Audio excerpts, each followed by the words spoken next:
Hey, what's up? Welcome. Today we're doing some D&D art. We got a commission today for Chris over at Geek Ketchup Podcast. Go feel free to check them out.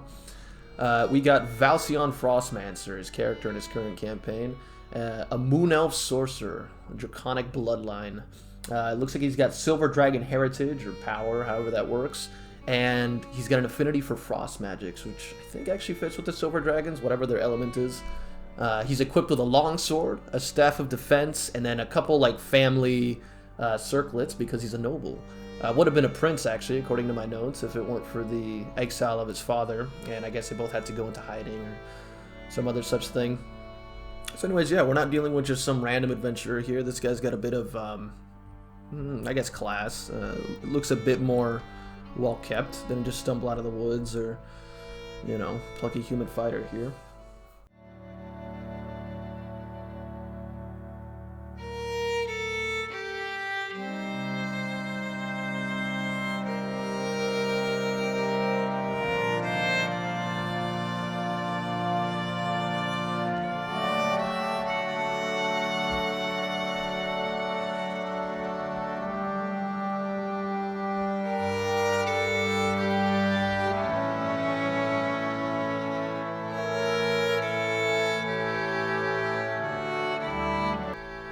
Anyways, more about the drawing here. So I actually had some reference for this guy. It looks like everyone in this campaign has a Hero Forge mini to show their models, which is super useful for capturing the feel of the character, and obviously for me just needing it for reference. I'll put it up on screen here now. So as you can see, yeah, definitely it looks draconic. He's got these big flowing robes, huge collar. So you can see here on the mini that his color scheme is predominantly black with these purple outlines. I didn't quite follow that. I sort of went for a black overcoat look over those like purple robes, and then I added some silver trim in there that I'm seeing. And he's much more draconic looking in the Hero Forge mini than I drew him. And that's partly because in the notes that I got, he doesn't have such, it didn't seem to me like he had such pronounced draconic scaling. He's got some on his hands and his upper body, and he's got a little bit on his throat, but he's not like the Hero Forge mini, which is almost like a straight up hybrid dragon man. And those wings, of course, is just because why not? I think that's an actual draconic bloodline feature, but not until way later. So this guy's only about level 5 or so, I believe. So instead of giving him actual draconic wings, we just gave him these little, well, they're not little, these nice looking ethereal blue frosty fire ones, which aren't functional but are very cool, which is in line with the noble kind of aesthetic. So back to the drawing here. So kind of missed a little bit here. This one actually gave me a bit of trouble in terms of I guess detailing it. I don't know, just trying to translate some of the flowing features of the Hero Forge mini.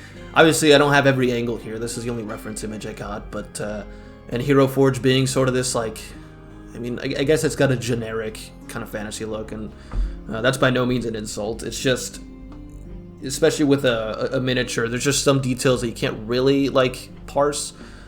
And so I tried my best to kind of adapt that, but it's hard to fully translate that sometimes. And you can see here, I redo a lot of things. I got the hairstyle. I was stuck on the head for a while. And overall, the character was just looking very stiff. In fact, earlier in the video, there was a bunch of sketches that just felt way more lively to me. And I think that's an issue for a lot of artists, is that the sketches always feel more interesting or more cool. And then, you know, when you go to clean it up, you're like, where did all the life go? Look what I've done to my boy, kind of thing. But later on, I kind of scrapped this and then just try to go for a more looser approach with it.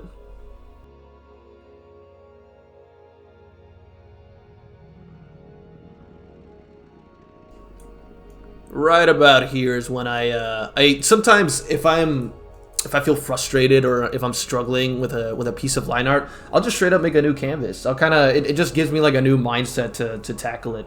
And I don't know, I was like a man possessed with this one because I just like threw myself right at it, and I feel like I was hitting a lot of the marks that I wanted to, and it just came out much better, at least in my opinion, way more dynamic and more just interesting to look at. Thicker, bolder lines, more exaggerated look, which I mean, I quite enjoy. That's kind of my whole thing. Really, I stuck to the same look as much as I could. I redid the collar and the kind of stuff that was happening around there in the shoulders. And in the first piece, it didn't really make too much sense to me.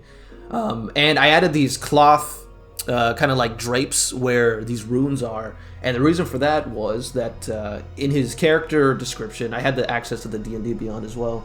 He actually had some like elven runes on his arms, but with the draconic scaling and all the stuff going on, we opted for instead to just put the runes on his I forget what they're called. I think they have a specific name. Those little like shoulder board cape things.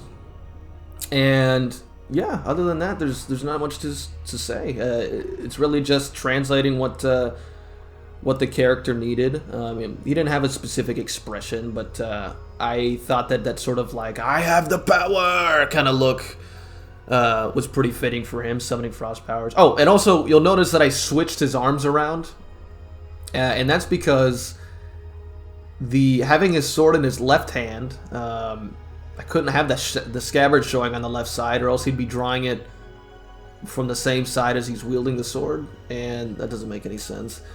But I wanted to show the scabbard, so we switched the arms around, and he's kind of holding the staff up now, like, you know, you shall not pass kind of feeling.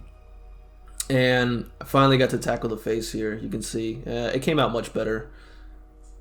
At least it felt much easier to draw as well. And he's got this long, flowy, silver hair. Looks sick.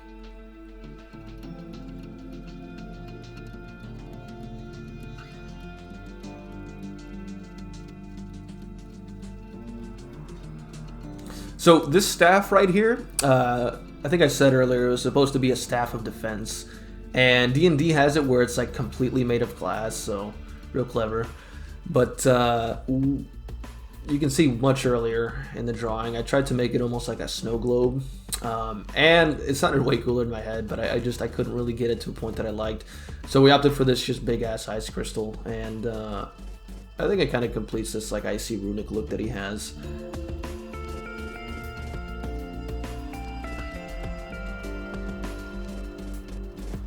So the coloring was fun. I quite enjoyed this. I don't really play sorcerers in D&D, but you know, if they wear stuff like this, I'm starting to wonder how you really differentiate them from wizards or warlocks. Like, I feel like if you were to put this character in, I don't know, like World of Warcraft, for example, like what class would he be?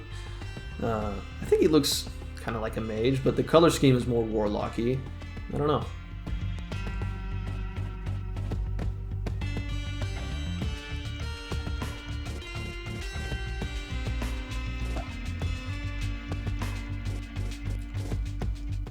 It was fun also to do a color scheme that was like purple on purple. Like the character is described as having this pale purple skin, almost like a drow, which apparently moon elves have that.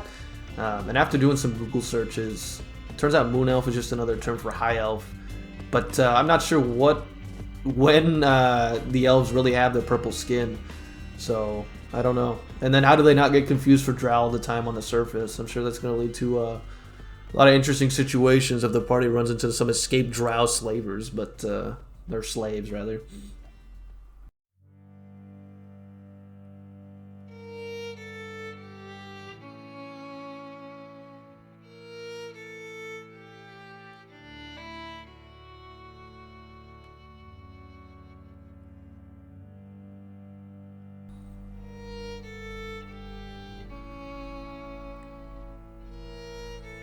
Hey, and thanks for making it to the end. So that was Valcion Frostmancer. It was a lot of fun to work on this piece. He's a cool character. I love the theme, the colors, his outfit.